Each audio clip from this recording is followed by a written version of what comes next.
Boys will be boys. Mom smiled, her voice dripping with dismissal as I clutched my throbbing hand against my chest. Marcus had just slammed it in the door, grinning as he heard the crack. "Stop being so dramatic, Thomas. Your brother is just playing." My name is Thomas Chen, and at 17, I was sitting in our living room trying not to vomit from the pain while my parents watched their favorite son torment me for the 100th time. The difference was, this time I could see bone protruding through my skin. "I think it's broken," I managed to say through gritted teeth. "I need to go to the hospital." "Hospital?" Dad scoffed, not even looking up from his newspaper. "What do you need a hospital for?" "Put some ice on it. Marcus didn't mean to hurt you." Marcus, 19 and built like a linebacker, leaned against the doorframe with that familiar smirk. "Yeah, little brother. Don't be such a baby. We were just wrestling." Wrestling. Right, that's what they always called it when Marcus decided to use me as his personal punching bag. Whether it was accidentally shoving me down the stairs, playfully holding my head underwater in the pool until I nearly passed out, or now deliberately crushing my hand in the door, it was always just brothers being brothers. "Mom, please," I pleaded, tears streaming down my face despite my best efforts to hold them back. "I can see the bone." Finally, Mom glanced over, her expression shifting slightly as she noticed the unnatural angle of my fingers and the blood beginning to seep through my sleeve. "Oh dear," she sighed, as if I'd merely spilled something on the carpet. "I suppose we should have it looked at."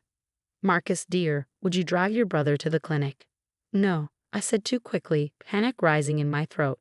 The last time Marcus drove me anywhere after hurting me, he'd made 2 accidental sudden stops that slammed my already injured body into the dashboard. "I'll call an Uber." "Don't be ridiculous." Dad finally set down his paper. "Your brother offered to drag you. Don't make this more dramatic than it needs to be." I looked at Marcus, at the gleam in his eyes that promised more pain to come, and made a decision. "I'm calling 911. The room went silent. Marcus's smirk vanished. Mom's face paled. Dad stood up so quickly his chair toppled backward. "You will do no such thing," he growled. "We don't need ambulances and police reports. This is a family matter." But I was already dialing with my good hand, backing away toward the front door. Years of Marcus's abuse had taught me to be quick, to always have an escape route. "I need an ambulance," I said clearly into the phone, watching my family's expressions shift from annoyance to anger. My brother broke my hand. I can see bone.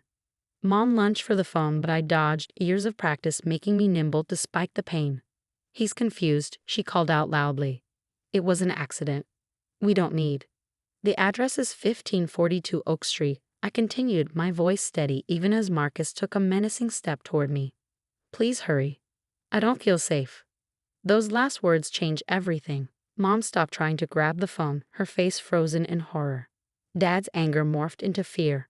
Marcus, for the first time I could remember, looked uncertain. The dispatcher assured me help was on the way and told me to stay on the line. I did, backing out onto the front porch where neighbors could see me. My family followed but kept their distance, suddenly aware of the eyes watching from nearby houses. "Thomas," Mom's voice was honey-sweet now, the way it got when she was trying to manage a situation. "Sweetheart, you're overreacting. We can drive you to the doctor. There's no need for all this fuss." But I could hear the sirens approaching, and for the first time in years, I felt something other than fear and resignation. I felt powerful. The ambulance arrived first, followed closely by a police car. The paramedics took one look at my hand and immediately began treatment. The officer started asking questions, and that's when I saw real fear in my parents' eyes. "It was an accident," Mom repeated, but her voice wavered. "Boys playing. You know how brothers are." The paramedic gently wrapped my hand, his expression grim. "This isn't from playing," he said quietly.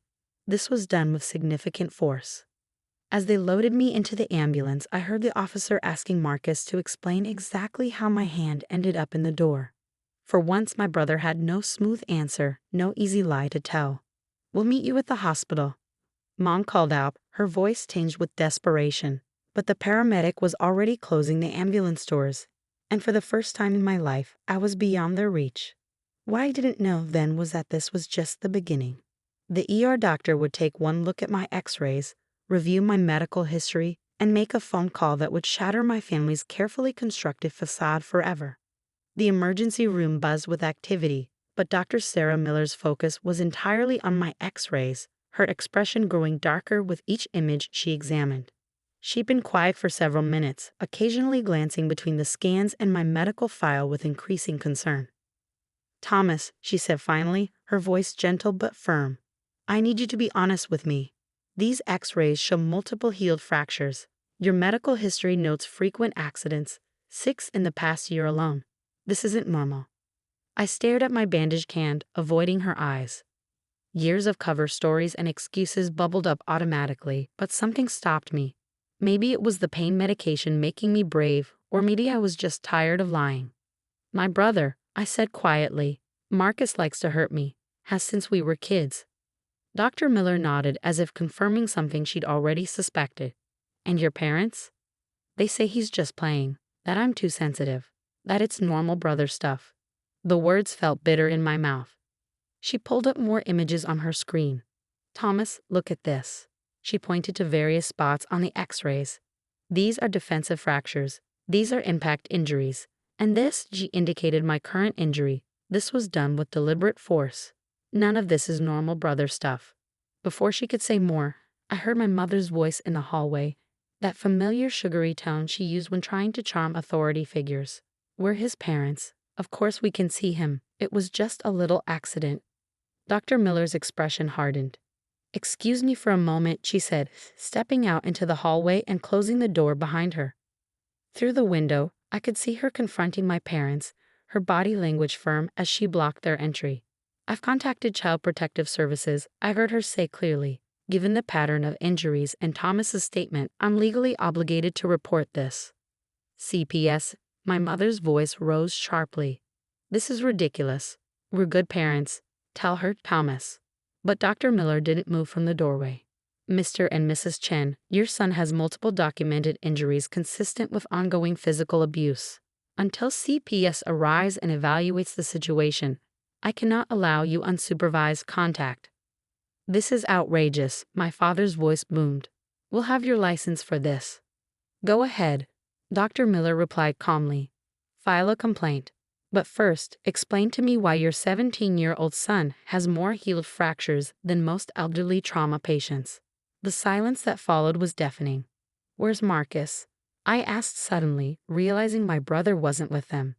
"The police are questioning him," Mom said, her voice shaking. "Thomas, please tell them this is all a misunderstanding. Your brother loves you. We love you." But Dr. Miller had already pulled out her phone, showing them something that made both my parents step back. "These are progression photos of Thomas's injuries over the past year. The pattern is clear. The only misunderstanding here is your belief that this could continue without consequences." A new voice joined the conversation. Firm, professional, introducing herself as Andrea Torres from CPS. I watched through the window as my parents' faces cycled through emotions. Anger, fear, finally settling on desperate pleading. "We didn't know," Mom insisted. "We thought they were just playing. Boys roughhouse, it's normal." "Mrs. Chen," Miss Torres's voice was steel wrapped in silk. "There's nothing normal about multiple fractures, concussions, and what appears to be systematic torture disguised as sibling rivalry. We'll need to discuss temporary placement for Thomas's safety." "Placement?" Dad's voice cracked. "You can't take our son." "You lost that argument when you watched your older son break his brother's hand and did nothing," Dr. Miller interjected. "Thomas needs a safe environment to heal." As if to emphasize her point, a police officer appeared in the hallway, his expression grim. "We've finished questioning Marcus Chen. Given the evidence and witness statements, we're placing him under arrest for assault and battery." My mother's wail echoed through the hallway. My father started arguing loudly about family loyalty and misunderstandings. But through it all, I felt strangely calm. For the first time in years, someone was seeing the truth, not just about my injuries, but about the family dynamic that had allowed them to happen. Dr. Miller returned to my room, closing the door on my parents' protests. "Thomas," she said gently, "I know this is overwhelming, but you're safe now. We're going to make sure you stay that way." I looked at my bandaged hand, then at the x-rays showing years of hidden abuse. "What happens now?" "Now," she said with a small smile, "you heal. Both your hand and everything else they've broken. And this time, nobody gets to tell you it doesn't hurt." Through the window, I could see my parents being escorted away, my mother in tears, my father's face red with rage. But for once, their emotions weren't my responsibility. For once, I didn't have to pretend everything was fine. Dr. Miller handed me a tissue, and I realized I was crying, not from pain or fear, but from relief. Someone had finally seen through the facade of our perfect family, and they weren't looking away. 6 months after that night in the emergency room, I stood in front of the courthouse, my newly healed hand clutching a folder of medical records. Marcus's trial was about to begin, and for the first time, I would tell my story publicly. Living with my Aunt Claire in the months following the incident had shown me what a real family should feel like. No walking on eggshells, no constant fear, no dismissing injuries as just playing. She'd helped me find a therapist, supported my decision to press charges, and most importantly, believed me. "You ready?" Aunt Claire asked, squeezing my shoulder gently. Behind us, Dr. Miller stood with Ms. Torres from CBS, both women having become unexpected allies in my journey to justice. "Ready?" I nodded, straightening my tie. The past months had changed me. I'd grown taller, stronger, more confident. Regular meals without stress and nights without fear had done wonders for my health. Inside the courtroom, I saw my parents sitting behind Marcus. Mom was dabbing her eyes with a tissue, playing the role of the distraught mother perfectly. Dad sat rigid, his jaw clenched. Marcus, in his carefully pressed suit, looked nothing like the brother who had terrorized me for years. When I took the stand, their lawyer tried to paint it all as normal sibling rivalry gone wrong. "Isn't it true that brothers often roughhouse?" he asked, his tone condescending. I met his gaze steadily. "Roughhousing doesn't result in multiple fractures, sir. Roughhousing doesn't send someone to the emergency room repeatedly. What my brother did was calculated abuse, and my parents enabled it." The prosecutor presented my medical records, x-rays displaying years of injuries. Dr. Miller testified about the pattern she discovered, how the injuries were consistent with deliberate harm rather than accidents. School nurses testified about suspicious bruises, teachers about my flinching when Marcus came near. Then came the security footage from neighbors' cameras, showing instances of Marcus's playing that my parents had ignored. The jury watched in silence as video after video showed clear abuse, my parents visible in the background, doing nothing. Marcus's lawyer tried one last angle. "Your brother was just trying to toughen you up, wasn't he? Prepare you for the real world." I leaned into the microphone, my voice clear and strong. "The real world has laws against assault. The real world has consequences for hurting people. My brother didn't prepare me for anything except how to survive abuse." The verdict came back quickly. Guilty on all counts. Marcus's face finally showed something other than smugness. Fear. As they led him away, my mother broke down sobbing. My father wouldn't look at me. But I wasn't done. Outside the courthouse, surrounded by reporters, I made an announcement that would change everything. "Today isn't just about my brother's actions," I said, Aunt Claire's supportive hand on my shoulder.